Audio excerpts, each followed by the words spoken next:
2021 in a nutshell, and which is a practically impossible thing to do. But anyway, we're gonna try. And so this is the title. Oh, you didn't even hear me say thank you to everybody. I thank the library, and I thank all you people for coming, and Pat, and it's such an honor for people want to know what a perspective from an astrologer is on what's going on now.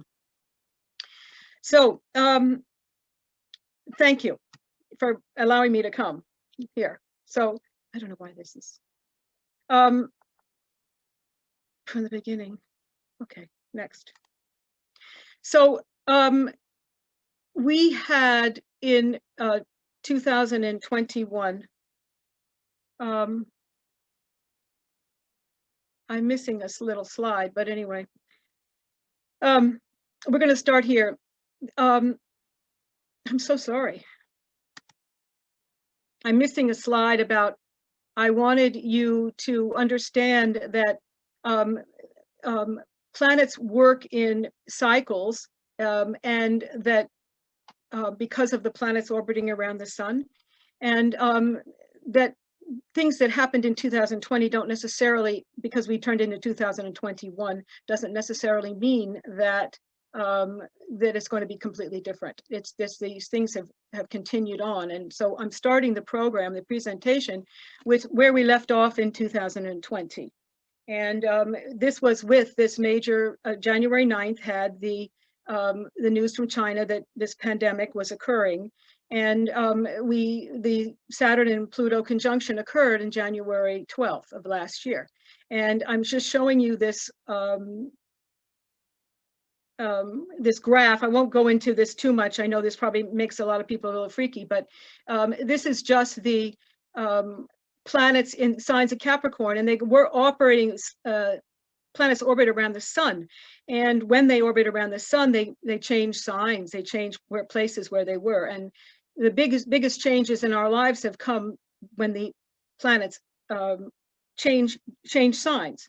Now, in 2008, we had Pluto moving into Capricorn up here, and then we had Saturn and meeting Saturn, and we had Jupiter up there. We had a lot of intensification of concentration of energy, and these two planets, Pluto and Saturn, are indicated in transformation through contraction. And here I have this slide about all the other centuries, all the other events that have happened, or some of them anyway, when we had the two planets, Saturn and Pluto, coming together. This is just the glyph for Saturn and the glyph, the glyph for Pluto. But, as in previous times, in the 1517, those two planets came together, and we had the Protestant Reformation and the initiation of the slave trade. And in 1918, this is the Spanish flu epidemic. This is a picture of that. And then we had the slaughter in World War I depicted here. And then we had the rise in fascism in the 30s. That was also under Saturn, Pluto, these contractions. And then we had 9/11. That was also under Saturn, Pluto, when suddenly the life that we know it had a huge transformation, and it transformed by contracting. There was nothing about it. Everything got smaller. Our lives got smaller. And so what we're going through in 2020 was also that. So there's transformation occurring through contraction. So when we think about it, reflect on the year, how has COVID changed your life? And it certainly brought us a lot more downtime and closer to home and fewer distractions. And we were forced to reflect. And there was maybe some things that we thought we could live without, we could never live without, and suddenly we had to live without them. We've let go of many things that, the family, touching people, the being with one another, the socializing, and it's forced us actually to go inside. We've also been under these incredibly difficult regulations and restrictions since 9/11, since all the Homeland Security and the conservative movement. We've had been a lot of thrust in terms of restrictions and boundaries. So at the same time in 2020, we also had a conjunction of Jupiter and Pluto, and that's a contrary indication. Saturn and Pluto brought us that contraction transformation through contraction, and Jupiter and Pluto had an absolutely opposite effect, because there were a lot of births there. When we think about what we had to do, suddenly now this Zoom business, everybody's lives are now in a you're not physically allowed to be with anybody anymore. And when you look at all of these companies that were nothing before COVID, and now they've shot right up, they're Zooms and Amazon and Googles and Uber and all of these, Netflix, all of these, they're almost like staples now for us. And they were nothing before this happened. So you can maybe know that in the tech sector, the stock market has gone up this year. The technology has grown 41% in 2020. So we have these two very contrary movements happening. The Saturn-Pluto contracts things, and then for some segments of the population, they've got this Jupiter. Jupiter expands, it grows, and Pluto is tumultuous. So you might know someone that had a big growth spurt last year. So. And there's also been some correlations between the 3 times that Jupiter and Pluto met last year and the surges in the pandemic, because the Jupiter expands whatever it touches, and sometimes when it's involved with a heavy planet like Pluto, it's a transformation process. So the third major planetary new beginning we had in December 21st, just Christmas, was this beautiful Jupiter and Saturn conjunction. The picture here, the tree, Jupiter's the brighter one. And this is probably the major, it is the major signification planetary transformational change that we know that we will have. Because for 200 years, these two planets, Jupiter and Saturn, which rule our social contract, it rules how we organize society, politically, economically, socially, culturally, every which way. And for the last 200 years, these conjunctions have been in earth signs. Since 1802, since the Industrial Revolution, since we started manufacturing in this country. And you can see it, everything, we used up the earth's resources, and we made things and produced things. And it was about accumulating stuff and about making a living. Well, as of December 21st, these two planets met in 0 degrees of Aquarius. And Aquarius so for the next 200 years, these conjunctions are going to be in air signs, not earth signs. So we're making this enormous chaos, this change from earth element, from things that we can hold and value and physically being present with one another, to this air element, which wants to figure out how we can make a difference in other people's lives. Air element, Aquarius, was where the conjunction was, and that's the beginning, and that's about socialization. It's about the social platforms. It's about equality, liberty, fraternity. One of the statues of this country was actually born under Aquarius. But air is very fast moving and constantly changing circumstances. Earth is not. We've lived under 200 years where, stable, everything was slow and it was more reliable. Now we're into this, a whole other modality where things are going to change very quickly. So the last time we had these Jupiter and Saturn conjunctions in Aquarius, and particularly in Aquarius, was 1226. And this was really exemplified. I love this slide. It's from an old painting, but there was a whole rise in universities during this time, in monasteries. And that's how remember, this was before the Renaissance. So the last time that the Jupiter and Saturn conjunctions were in the air signs, it was the transition from the medieval mindset to the Renaissance. And that's because they discovered all these old translations from the Greeks and the Roman, and they got translated and went to Italy, and and the monasteries and the monks were very much involved in all of that translation of these old texts. And then there were 16 universities open in Europe. So it's about this proliferation of knowledge and the spreading of knowledge. And so somehow in this new age that we're going to have with this Jupiter-Saturn conjunction for the next 200 years, mind you. This is not an easy transition, as I said, from Earth, physical, to air, which is invisible. But there will be new educational communication systems be established, humanitarian ideals, equality, justice, justice will be in the forefront of people's minds. Because when Jupiter and Saturn come together, they do it every 20 years. but for 200 years, they stay in one element, fire, earth, air, or water. And now we have switched elements. And Jupiter and Saturn are responsible for the regulation of how we dictate our society, how we regulate ourselves. So, but now we will have this correlation between the 13th and 14th centuries, but instead of monasteries, we've now had this proliferation of knowledge through the internet, which really began in the 80s when we had a Jupiter-Saturn conjunction in Libra. And then that was a precursor of what we're going to go through now. It then had a Jupiter-Saturn conjunction in 2000 in Earth, which was the last of the Earth. And now here we are full blown into this. COVID-19 has accelerated our progression into a greater technological aid. We've been forced to. So everything we do now is online, shopping and meetings and doctoring and our work life and our community life and our banking and our food delivery and our entertainment. So we are learning to make this adjustment, and these transitions are not that easy. They're especially if you've lived for 70 years with certain assumptions about how life operates. So one of the questions arise here for me is this information, what information is private and was shared? If we're in a brand new information age, what does that look like? And who decides? Because these Jupiter and Saturn conjunctions are in 0 degrees of Aquarius, Aquarius is the water spreader. These are pictures. This is just a woman carrying buckets of water, but it's the symbol of what's going on now. It's what ideas are we spreading? What ideas, what energy are we spreading? What love are we spreading, or other? What are we spreading around to the masses? Because Aquarius is very much about the contact with human beings and the human, the human ideals, and how are we treating each other? So we should be seeing now, beginning on December 21st, this renewed sense of determination and even boldness, and not just acquiring things for ourselves, but for other people. There's going to be this enormous switch to this sense that, oh, jeepers, what's good for me is good for society.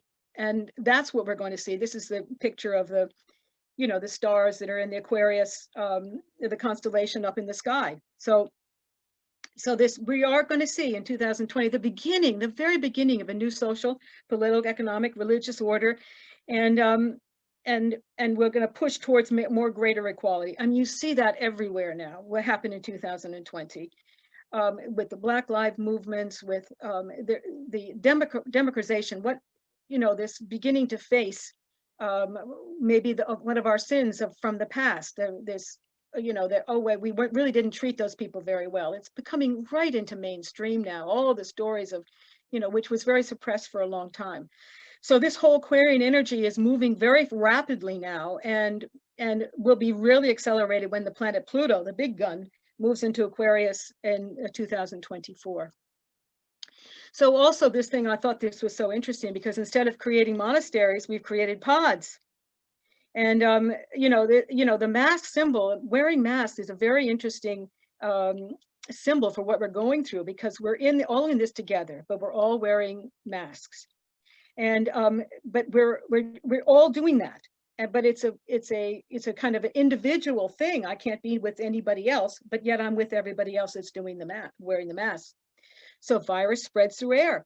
I have to spend time in the air now.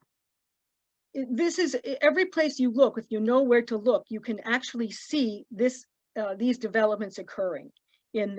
First of all, this most particularly what we're doing right now, the transition from the earth element, how we're holding on to our families, friends, communities, groups, our music venues, our workplaces, not by physically being with them, not longer physically touching them and holding them, but by Zooming with them over the airways.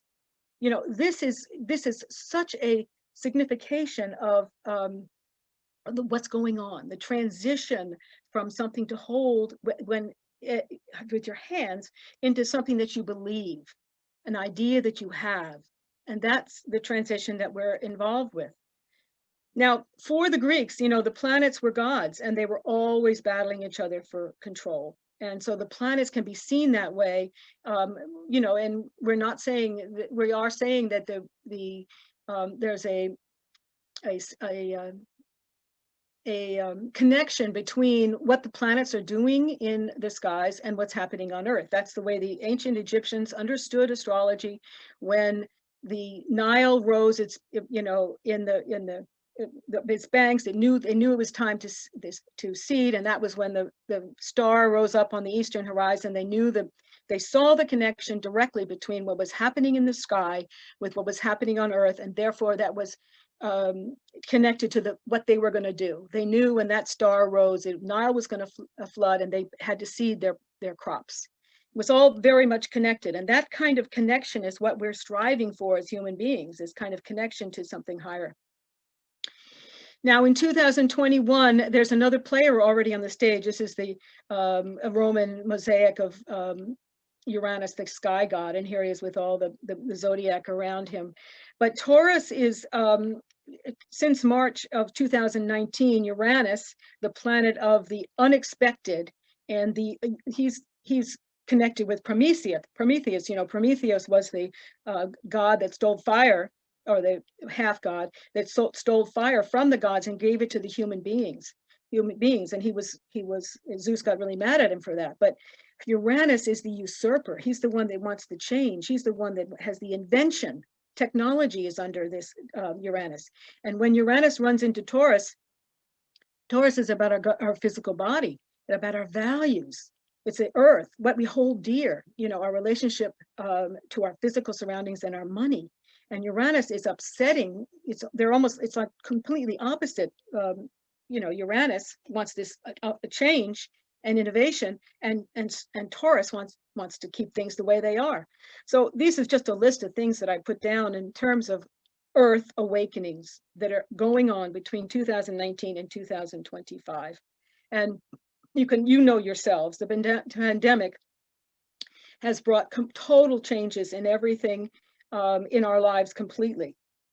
And it's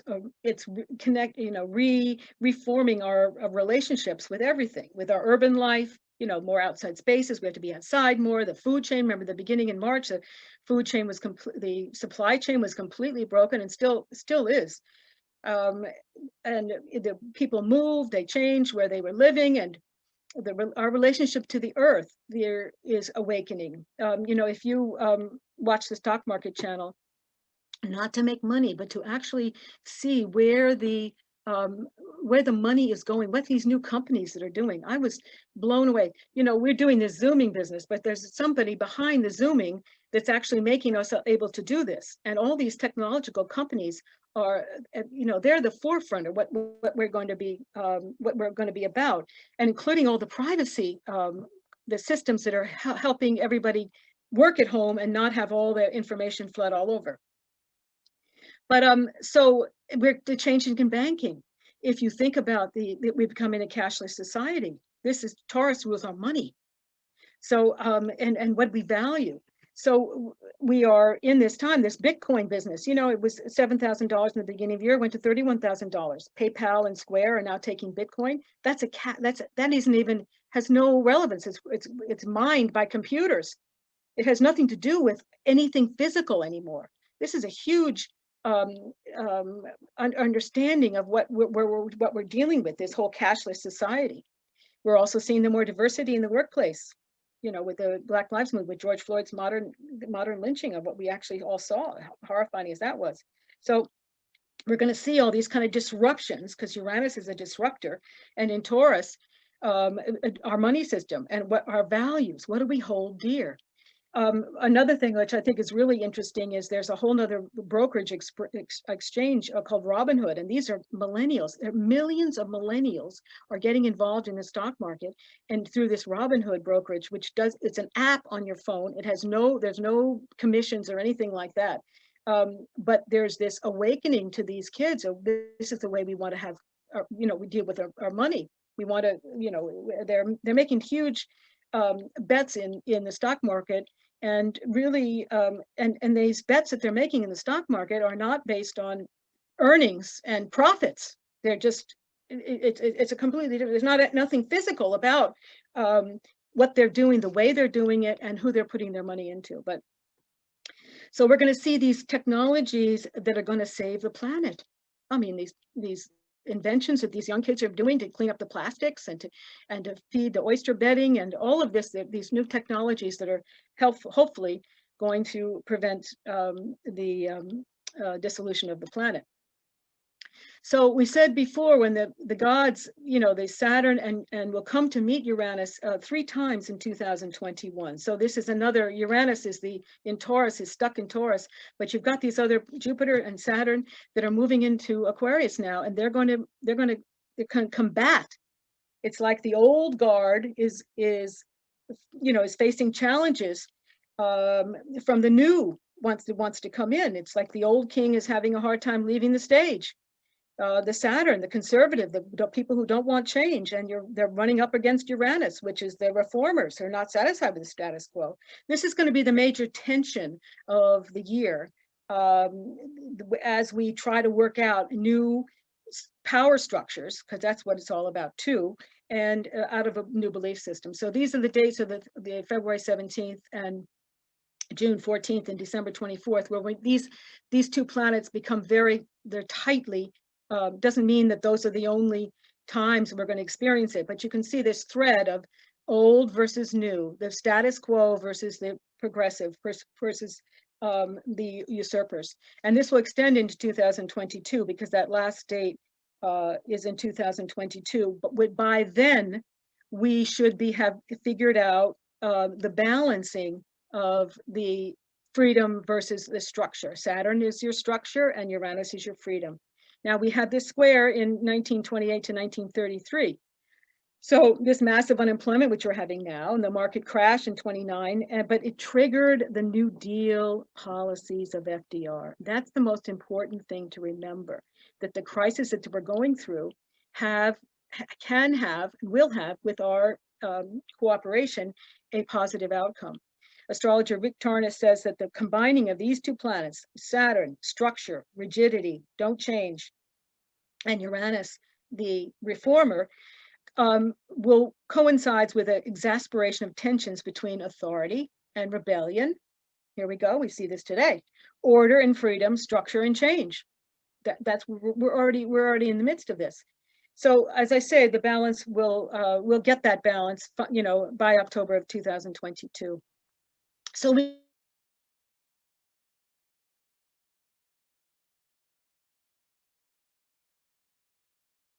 sudden economic and financial collapse or expansion, revolutions, protests, civil unrest, terrorism, radicalism, this resistance to the new social order, sudden geophysical accidents, eruptions, earthquakes, technological breakthroughs to a new order based on a new value system, gain or loss of rights and freedoms, all are potential happenings in 2021. And I love this quote. This is from Gunter Hawk. He's a master beekeeper. More than we can imagine depends on our ability to turn the crisis into an opportunity for change. More than we can imagine depends on our ability to turn the crisis into an opportunity for change. And this is another one from old friend Thomas Edison. This is what he said: discontent is the first necessity of progress. So we're going to see this year, the grumblings of discontent in 2021. And we've already seen it. Now, the bright spot here is that Jupiter, which is a planet of expansion, sudden expansion, hits the Uranus only once on January 17th. If you're lucky to be born on that day, you're going to have something very suddenly exciting, suddenly expansive happen to you.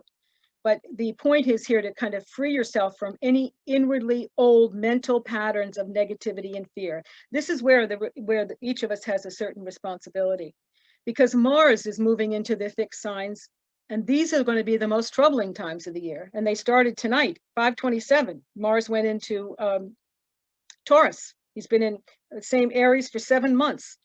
So these times, the beginning of the year, are going to be the most troubling times because Mars enters the party with Saturn, Jupiter, and Uranus. And, this is the battling of the gods.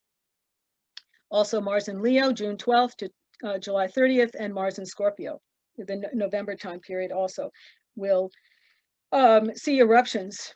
Now, there's nowhere else. This is more clearly seen that this is the moment of the inauguration of the new president. And you can see here, we have these, you don't have to know much, but Mars and Uranus are exactly, this is a reforming, it can be protesting, it can be upsetting, it can be violent, it can be new. I think some of their way they're doing the inauguration, they're going to do a lot of it on virtual. That it seems to be a part of what's going, what's happening now. We've had other inauguration moment. This is in astrology, the moment that something begins is the birth moment, and that has in it all the seeds of what's going to happen. If we showed you a chart of when President Trump got elected, he would have a different looking, because that was a different moment in time, so the planets would be positioned differently. But we've had other time periods that had these, there's the sun up here, and it's always on that same day, January 21st. We've got Saturn up here, Jupiter up here, in Aquarius, all in Aquarius. It's always Aquarius when the sun and when the inauguration days, because it's mandated by the Constitution. But we don't always have Saturn, Jupiter, and Mercury in Uranus, and we don't in Aquarius, and we don't always have Mars and Uranus, the sudden reforming mechanism there. But we've had other, one kind of Lincoln's, Harriman's, Garfield, and McKinley's, and the reformer presidents, Teddy Roosevelt, FDR, and Ronald Reagan's. All those administrations changed history. So, but this moment in time also has a protection of this nice Venus, this throwing this nice trine. You don't understand that, doesn't matter to the ascent of that moment. So now this is the chart of, this is the symbol of the reverse side. This is a dollar bill, but this is what I think it's so important for us to understand where we came from as a country. This is the reverse side of the seal that you always see with the two eagles and the arrows. But this is, of course, this is what we see on every dollar bill. And this is the image of the 13, there are 13, the layers of this pyramid, but the pyramid's not finished. And this is the 13 layers, the 13 original colonies, but it's not finished. And this was, of course, in 1782. And this is the eye of Providence on the top, right? He's like looking down. And these were in Latin. One of them says approved of, was approved of our undertaking. It signifies providence, is approved of what we're doing. The spiritual world, God, however you want to form that. There's something special about magical about the destiny of the United States. And under here we have a new order for the ages. Okay, that's the promise here, because we were born, most of those founders had Aquarius someplace in their charts. They were strongly Aquarian, and the birth moment of the United States has the moon in Aquarius, 27 degrees Aquarius. So it's important to remember that we are only a 250-year-old country, and we're not finished. We haven't gotten it quite yet. We haven't figured out what liberty and pursuit of happiness means for everybody. Oh, in those days, it was only white males, landowners, so very limited. But that's what we're struggling to reimagine. So other than discontent, what we can expect in 2021, I did this a little numerology thing, because in 2020 was a 4 year. If you add up 2 and 2, you get 4, and that's a box or a square. If you can just imagine what that feels like. A stable foundation with mind, body, and spirit, and we're connecting to the earth, and we're connecting to the home. It's a square. You can't go anyplace. But now when we move into 2021, it's a 5. 5 years are beautiful. Vitruvius Man, a 5-pointed star. There's a sense this year that there'll be some kind of adventure. There'll be something that has to arise out of the ashes that we have been created through the contraction. Something has to get born again. Now, 2020 was the year of the rat, and 2021 is the year of the ox. The diligent, hard-working animal, slowly trudging along, making this, turning the wheel, and so the grinding the flour or the water. And these are in the Chinese world. That's Chinese astrology. We saw that once years ago. We had the year of the rooster. When Trump got inaugurated. So there'll be a very nice time in May 14th through 29th of July, when Jupiter will leave Jupiter, the planet of expansion and hope and success and optimism and faith and spirituality, will leave Aquarius, the Saturnine, with Saturn and move into Pisces. And so there will be a certain spiritual mood. This is going to be probably the time when things lighten up quite a bit. There will be, this, and there will be a backslide in August through December when we have to go back. Jupiter goes back to Aquarius and cleans up something that was never done in terms of our belief system. Jupiter runs your belief system. But then in December of next year, of 2021, Jupiter is going to be in Pisces. So when there's going to be some redemptive issue, coming up in as soon as May, that we're going to see a lightening up of the situations that you find yourself in, and you can maybe make some progress in your personal life. These are the times that Mercury is retrograde this year, and those are important times to know, especially if you're a Gemini. We all have Gemini someplace, or Virgo rising, or if you're important, if you're a Virgo. And because Mercury is the messenger of the gods, and all of these retrograde periods are in air signs again. If you notice, we're having a lot of thing about air, okay. So your perspective is air. What information are you taking in from above, and what are you thinking about, and what are you talking about?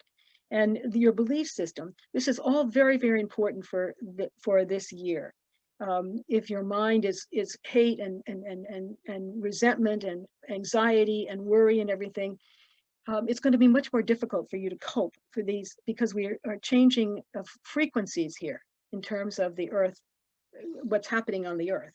And you're going to notice that during these times when Mercury's retrograde, that maybe you need a brain reboot or something during this time. And if you are feeling that your mood is dark and you're negative, and you suddenly can't get out of your own way in your own mind, then I strongly suggest that you take up with Course in Miracles with Marianne Williamson. She has a beautiful Mornings with Marianne. It's 4 minutes, and all of us are participate in this new birth that we're having in terms of moving towards the Aquarian, the principles of the Aquarian age, okay?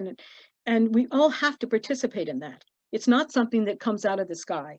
So the Mercury retrograde periods this year are going to be times that, okay, let me rethink that. Let me get a new perspective on that.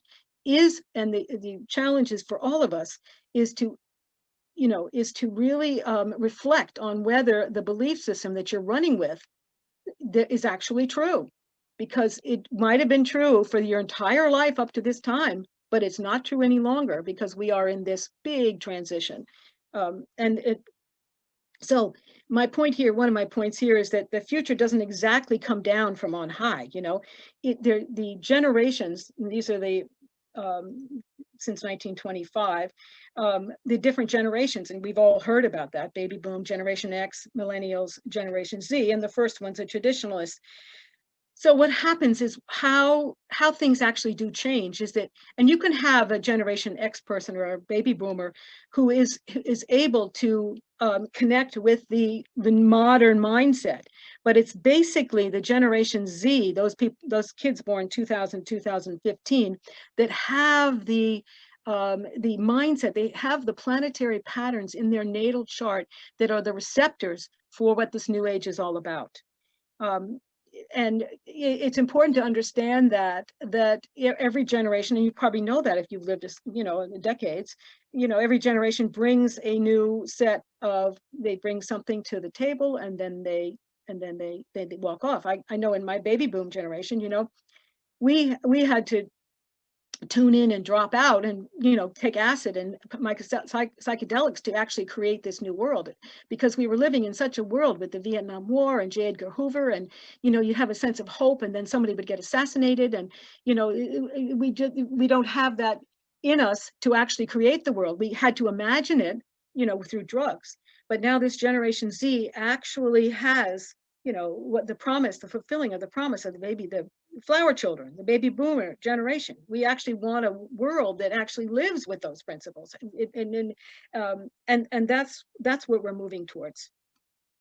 So Gen Z has digital in their DNA. especially those kids born 18, who are 18 to 23-year-old, and there's 780 million of these. They're bigger than baby boomers. So they're going to be the inventors. You probably have children or grandchildren. So it's important to listen to them, and because they're the progenitors of the new mindsets. And Ellen Oak in Astrology, he's a lot more on this, all this whole business with the generations. We talked about this in 2020. I'm almost coming to the end. 2020, about, I showed you the planet, the cycles, that the next 12 years between 2020 and 2032 should see a government more responsive to the people. That's partly what, remember I showed you John Townley's, his rendering of where the planet activity was, and that there was a certain officials running before 2020, officials running things were completely out of touch with history, completely out of touch with the greater social cohesion and destructiveness. And often, they want to keep things safe and stable the way things used to be. But according to John Townley's Astro Cocktail, his research, the next 12 years till 2032, we will be experiencing a government more in touch with the people. And this we see a little bit, I pulled this out a while ago, about what's happening. Joe Biden is taking climate change seriously by picking people that are actually going to do something about climate change. We had all the 15 to 20 million, 6 million people participated in the Black Lives Matter. It's the largest movements in the country's history, what happened in the summer. And then Paul Krugman had an op-ed piece on Tuesday, the 29th. So since President Reagan, we've had a government that's completely resistant to helping people in need. And finally, we're squeaking by some relief packages to actually help people. That's what a government is supposed to do. It's supposed to help people. It's not supposed to be resistant to helping people. So one of my jobs, is the last section, is actually to inform you if you're interested in the broader picture. And this is the broader picture. So this is what's happening to the Earth. Now, the Earth itself is going through changes. The magnetic shields in the Earth are opening up. They're shrinking because of where we're moving in space. We're going through this photon belt, and we're going through this galactic center. And like the Earth moving to the galactic center only happens every 12,000 years. But there is, it's a higher frequency. There's increase in light. Huge amounts of high frequency light are pouring down into the Earth. And this is one of the transitions that those who are tuned to it can actually benefit from, because it's new energy that's going to create new electrical circuitries in us. And it's nothing we can do anything about it, but you can go on NASA's website and look at the recent peaks in the Schumann resonance, which is how the Earth is breathing, and understand what's actually going on. This is scientific. It's not any hoi polloi, but the magnetic shields are falling away, and there's more light, which is air, coming into the Earth and coming into our bodies. And there's a low frequency, which is a negative. And the whole point in this new and part of the Aquarian age is you're bringing out energy. It's energy. It's healing comes by energy. It doesn't come by physical things anymore. It comes by raising your frequency. And because disease, and I won't go into all this thing, but about healing and what that does, but they can't, low frequency and high frequency can't coexist together. So, and adding to this was nobody understands this. If the magnetic shields are weakening around the Earth, the protection from the sun and the coronal mass ejections, that means that there is possible that there will be some wipeout of power grids, because there's no more protection from the magnetic shields, and those coronal mass ejections, the sunspots, can come into the Earth, and it would wipe out some grids in the path and if you go on, there's this spaceweather.com. It's a fascinating read about what's actually going on and where the coronal mass ejections, when they occur, and then how many days later will it come down to the Earth? It's a fascinating study. So these are from English astrologers, Pam Gregory's newsletter, Next Step. She keeps us in touch with what's going on, but you can easily do that. Go on NASA's website or go on the spaceweather.com website. And there's one other thing that I really wanted to leave you with, because I think this is important to understand. This is a graph.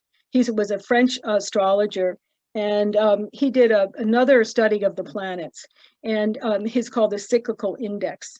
And when he took the distance between the planets Jupiter through Pluto, and when when they are contracted, just like I showed you in the beginning, there's a concentration of energy, that all that bumbling up in Capricorn. There was war, turbulence, global tension, pandemics occurred, and through his research, he worked it out in other centuries as well. There was a pandemic in 1348 to 51, Black Death, 1665. So, and then the AIDS in 80 to 81. But if you can look at this blue line here, you can see there, this is the cyclical index of whether we're going to be at war or peace, whether there's going to be trouble in the world or there's going to be peace in the world. And we had this huge dip here. 2001 came in here, over here. 2001, we had an uptick. We had a downbeat in 2008, 2009 when the crash, stock market crash. But look at this. Here we are, 2021. We are at the very bottom, and this is a century. This goes to 2050. It goes even more. But this is what the planetary activity. We are at the very, very bottom. This is the bottom of the century. I'm talking about the 21st century. If you can, you see here in terms of the way the planets are telling us about our cycles. This should give you a sense of hope that by 2031, 32, we just said that the government is going to be more in touch. It's going to be we're going to have a government that's more incapable of social cohesion and helping people. And so we have this dip right now at the very peak. It's the worst time in the century. So this is how I end, with the understanding that this country, humanity, and the earth itself are going through immense shifts in consciousness. We are learning to interface with our immediate environment with more consideration and empathy. In our personal life, each of us is going through our own measure of pain and sorrow. This is compounded by the loss and suffering we see with our own eyes in our immediate world and hear about in the news. But in many ways, relief comes down to performing single acts of kindness. We would not be alive today and witnessing all that is happening if we did not have some part to play. Thank you. Okay, thanks, Kate, for a fascinating look at the year to come. We do have one comment in the comment section, and employee activism is big now. Google just formed a union to all of these points. Right, that's exactly right. There's so much you can see.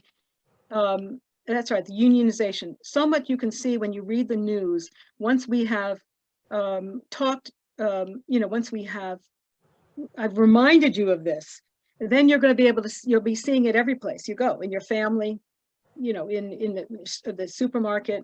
Every day I see little occurrences. Oh yes, of course that's right. That's, and as disturbing as it is, even this business with the Capitol today, I was really upset when, Notre Dame burned. That was like a symbol of something so horrific dying. That was part of the Saturn Pluto conjunction. Okay, we do have another question. What is the best attitude, mindset to meet these times? You need a flexible mindset.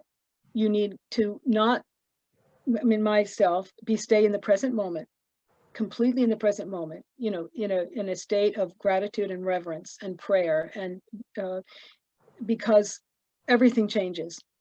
It's nothing is going to be the way it was yesterday. There's this, because we're moving into this air element, and we're not used to that. And that's what the transition is so so difficult. The earth element to the air element, because we're totally not used to it. But I think in your mind, your mental state is the most important piece. And however you get there, whether you do yoga, whether you go to Marianne Williamson, whether you meditate, changing something in your life, treating, doing something different, and every day do something different, especially now because there's, you've been contracted so much. There's been so much taken away. So 2021 hope will bring something that you can be added. You've got to get out of the sense that, oh, there's too much taken out of me. I've got lost too much. Actually, there's some things that you've gained because of this time period. And that's what we have to focus on. And somebody wrote that was a beautiful answer. And you've also received many kudos. Many thanks, Kate. So interesting, so helpful, wonderful, and informative presentation. Thank you, Kate. And several thank yous also. Well, thank you all, really, I'm for being interested in this crazy stuff. And I know some of it is crazy. So anyway, but thank you for keeping an open mind and coming. And someone just said, thanks, so optimistic. That's the spirit. Which we all need now. That's right. That's the spirit. Don't let anything that happens bog you down. Don't anything that happens let you bog you down. Think that that's going to be reality. No. That was awesome, Kate. It was really powerful and so good to put this time in perspective. Oh, thank you, Roisin. I'm glad you made it on board. I couldn't. Yes. Good. Thank you. Thank you. Worth every second. I was really wrapped. Oh, thank you so much. Thank you very much. Yeah, I feel the same way. Thanks a lot, Kate. Well, thank you, Kathy. Yeah, Happy New Year. Happy New Year to all of you. New Year. Yeah, Happy New Year. Are there any other comments or questions? Okay, well, I'd like to say special thanks to Kate. It was an amazing presentation and giving us a lot of hope for the upcoming year. And thank you for everybody who joined tonight. We hope to see you again soon. Thanks. Thank you, Pat.